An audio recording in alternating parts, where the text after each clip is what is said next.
வணக்கம் நண்பர்களே.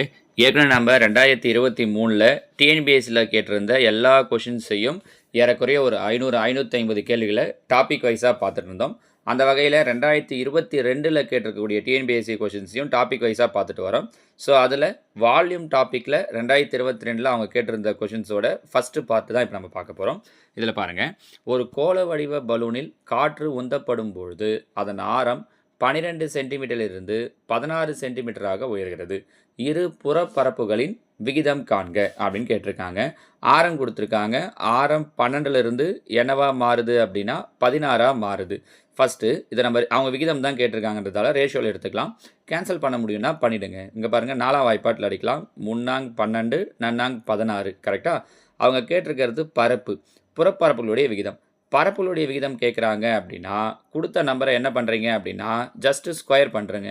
பாருங்கள், 3 ஸ்கொயர் பண்ணால் 9, 4 ஸ்கொயர் பண்ணால் 16. So answer 9:16. பரப்பு கேட்டாங்கன்னா ஸ்கொயர் பண்ணுங்கள், கன அளவு கேட்டாங்கன்னா கியூப் பண்ணிவிடுங்க, முடிஞ்சிடுச்சு. சரிங்களா?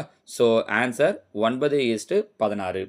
பரப்பளவு கேட்டாங்கன்னா ஸ்கொயர் பண்ணணும், கன அளவு கேட்டாங்க அப்படின்னா கியூப் பண்ணணும். ஓகேங்களா? அடுத்ததாக 2வது கேள்வி. 45 சென்டிமீட்டர் உயரமுள்ள ஓர் இடைகண்டத்தின் இருபுற ஆரங்கள் முறையே 28 சென்டிமீட்டர் மற்றும் 7 சென்டிமீட்டர் எனில் இடைகண்டத்தின் கன அளவை காண்க. இடைகண்டத்தினுடைய கன அளவுக்கான ஃபார்முலா தெரிஞ்சிருந்தால் போதும். 1/3 πh into R square plus R square plus R R அப்படிங்கிறது தான் இடைகண்டத்தினுடைய கன அளவுக்கான ஃபார்முலா. நம்ம ஆல்ரெடி கன அளவெல்லாம் சொல்லியிருக்கோம், எப்படி ஞாபகம் வச்சுக்கிறதுன்றதும் சொல்லியிருக்கோம். சரியா? அப்போ பாருங்கள், 1/3 πh, பையோட வேல்யூ 22/7 இன்ட்டு ஹெச்சோட வேல்யூ எவ்வளோ கொடுத்துருக்காங்க அப்படின்னு சொல்லி பார்த்தீங்கன்னா 45 சென்டிமீட்டர் உயரமுள்ள.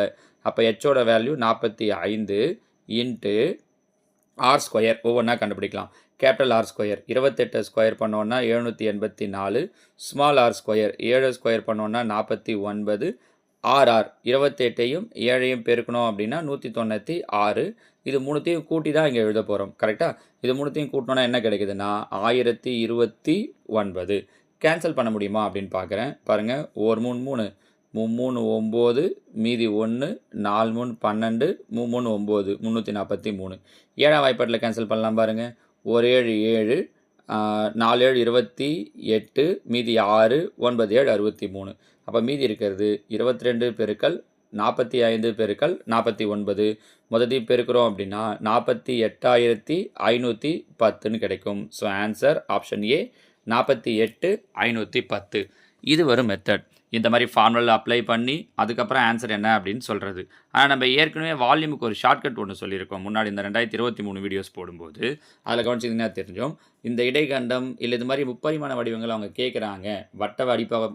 அடிப்பக்கம் வட்டமாக இருக்கிற மாதிரியான முப்பரிமாண வடிவங்கள் கேட்குறாங்கன்னா வரக்கூடிய ஆன்சர் கண்டிப்பாக எந்த வாய்ப்பாட்டில் வகுப்படும் அப்படின்னா 11ஆம் வாய்ப்பாட்டில் வகுப்படும். இப்போ 11ஆம் வாய்ப்பாட்டில் வகுப்படணும்னா என்ன ரூல்?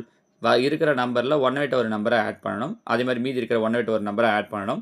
ரெண்டுத்தையும் மைனஸ் பண்ணால் வரக்கூடிய ஆன்சர் 0 இல்லைனா 11 மடங்காக வரணும், 11 வரணும் அப்படின்னு சொல்லியிருக்கோம். இப்போ இதை கீழே ஆப்ஷனில் பாருங்கள், இந்த ஆன்சரில் 1/8 ஒரு நம்பர் கூட்டுங்க. 4 5 9, 9 5 9, 8 1 9, 9ல் 9 போயிடுச்சுன்னா 0.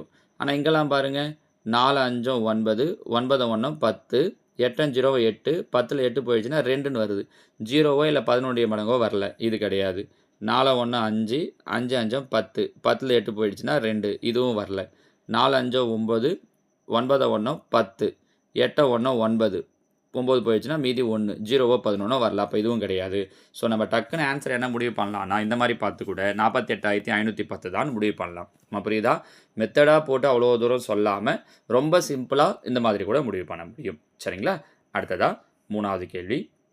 ஒரு கனசதுர வடிவ நீர் தொட்டியானது 64,000 லிட்டர் நீர் கொள்ளும் எனில் அந்த தொட்டியின் பக்கத்தின் நீளத்தை மீட்டரில் காண்க. இங்கே பாருங்கள், தொட்டியுடைய கொள்ளளவு 64,000 லிட்டர்னு சொல்லியிருக்காங்க. ஆன்சர் அவங்க கொடுத்துருக்கிறது மீட்டரில் கொடுத்துருக்காங்க.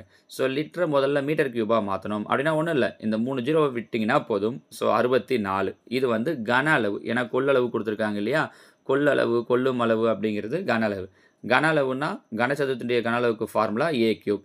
A cube 64. அவங்க என்ன கேட்டிருக்காங்கன்னா பக்கம் ஏ கேட்டிருக்காங்க. 64க்கு கியூப், 64 எதோட கியூபு? 4ஓட கியூப். ஸோ அதோட பக்க அளவு ஆப்ஷன் சி 4 மீட்டர். முடிஞ்சிச்சு. சரிங்களாம்மா? அடுத்ததா கேள்வி எண் 4. ஒரு திண்ம அரைக்கோளத்தின் அடிப்பரப்பு 1386 சதுர மீட்டர் எனில் அதன் மொத்த புறப்பரப்பை காண்க. அரைக்கோளத்தினுடைய அடிப்பரப்புக்கான ஃபார்முலா என்ன? அடிப்பரப்பு அப்படிங்கிறது அடியில் என்ன வடிவத்தில் இருக்கும்? இது ஒரு அரைக்கோளம். அரைக்கோளத்தினுடைய அடிப்பக்கம் என்ன வடிவத்தில் இருக்குன்னா வட்ட வடிவத்தில் இருக்கும். அப்போ அவங்க கொடுத்துருக்கிறது வட்டத்தோட பரப்பளவு, வேறு எதுவும் இல்லை. அடிப்பரப்புன்னா கன்ஃபியூஸ் ஆகிடாதீங்க, அடியில் வட்ட வடிவத்தில் இருக்கும். அப்போ வட்டத்தின் பரப்புன்னு அர்த்தம். வட்டத்தின் பரப்பு தான் அவங்க என்ன கொடுத்துருக்காங்கன்னா 1386. அவங்க கேட்குறது மொத்த புறப்பரப்பு. அரைக்கோளத்தினுடைய மொத்த புறப்பரப்புக்கான ஃபார்முலா 3πr² அப்படின்னா 3 பெருக்கல் 1386 பெருக்குனா முடிஞ்சிடுச்சு. 3 1386 பெருக்கிறோன்னா 4158. So answer option A 4158. இப்போ செகண்ட் கொஷனில் ஒரு ஐடியா சொன்னல, 11ஆம் வாய்ப்பாட்டில் வர்றது மாதிரி இருக்கும். அந்த ஐடியாவை நீங்கள் எங்கேயும் யூஸ் பண்ணி பார்க்கலாம்.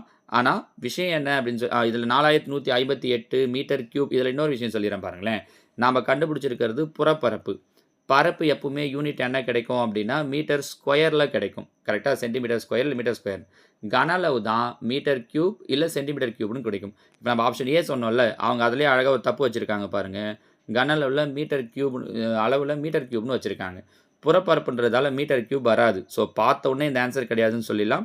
டியும் கிடையாது, ஏன்னா வெறும் மீட்டர்னு கொடுத்துருக்காங்க. மீதி இருக்கிற ரெண்டுத்தில் எதுங்கிறது தான். அப்போ பாருங்கள், 4158 மீட்டர் ஸ்கொயர் யூனிட்டில் அழகாக தப்பு வச்சுருக்காங்க பாருங்கள். நாம் அந்த இப்போ 2 கிடையாதுன்னு முதல்ல முடிவு பண்ணிட்டோமா யூனிட் தப்பாக இருக்கிறதால. இது இடத்துல எதுன்னு நம்ம பெருக்கி, இது சின்ன பெருக்கல் தான். ஆனால் அப்படி இல்லைன்னா கூட, உங்களுக்கு ஃபார்முலாவே தெரியலனா கூட இந்த ஐடியா வச்சு சொல்கிற முடியும் பாருங்கள். ஃபஸ்ட்டு இந்த 1வது 3வது ஆட் பண்ணால் 9, 8 1 ஆட் பண்ணால் 9, 0 வருது. இங்கே பாருங்கள், 4 8 கூட்டினா 12, 5 1 6, மைனஸ் பண்ணால் 6 தான் வருது. அப்போ இதுவும் கிடையாதுன்னு முடிவு பண்ணிவிட்டு டக்குன்னு இந்த ஆன்சரை சூஸ் பண்ணிடலாம். ஃபார்முலா அடிப்பரப்பு எதுவுமே புரியலனா கூட 11ஆம் வாய்ப்பாட்டில் வரணுன்ற அந்த விஷயம் தெரியணும், யூனிட் தெரியணும். ஏன்னா மொத்த பரப்பு அப்படின்னும் போது மீட்டர் கியூப் வராது, மீட்டர் ஸ்கொயர் தான் வரணும் அப்படின்னு தெரிஞ்சாலே 2 ஆன்சரை ஒமிட் பண்ணிட முடியுது பாருங்கள். சரிங்களா? சில சின்ன சின்ன ட்ரிக் தாமா, அது தெரிஞ்சிருந்ததுன்னா நம்மளால் ஈஸியாக ஆன்சர் பண்ணுற முடியும். 5வது கேள்வி பாருங்கள். 7 சென்டிமீட்டர் ஆரம் கொண்ட கோள வடிவ பலூனில் காற்று செலுத்தப்படும் பொழுது அதன் ஆரம் 14 சென்டிமீட்டராக அதிகரித்தால் அவ்விரு நிலைகளில் பலூனின் கன அளவுகளின் விகிதத்தை காண்க. ஃபஸ்ட்டு கொஷின் பார்த்தா அதே தான். ஆரம் முதல்ல 7 சென்டிமீட்டராக இருக்குது, அப்புறம் 14 சென்டிமீட்டர் ஆகுது. அப்போ என்ன பண்ணலாம்? 7ஆம் வாய்ப்பாட்டில் கேன்சல் பண்ணலாம். 1 7 7 7 14. இங்கே என்ன கொஷின் கேட்டிருக்காங்கன்னா கன அளவு. அந்த கொஷினில் பார்த்தது புறப்பரப்பு, ஸ்கொயர் பண்ண சொன்னோம். இங்கே கன அளவு கேட்டிருக்கிறதால என்ன பண்ணுறோன்னா கியூப் பண்ணுறோம். 1 கியூப் பண்ணால் 1, 2 கியூப் பண்ணால் 8. ஸோ ஆன்சர் என்ன கிடைக்கும் அப்படின்னா 1:8, ஆப்ஷன் சி. சரிங்களாம்மா? ஸோ 2022 கேட்டிருந்த வால்யூம் டைப் கொஷினில் ஃபஸ்ட்டு 5 கேள்விகள் பார்த்துருக்கோம். அடுத்தடுத்த வீடியோவில் நான் உங்களுக்கு மீதி இருக்கிற கொஷின்ஸை சொல்கிறேன். ஓகேவா? தேங்க்யூ.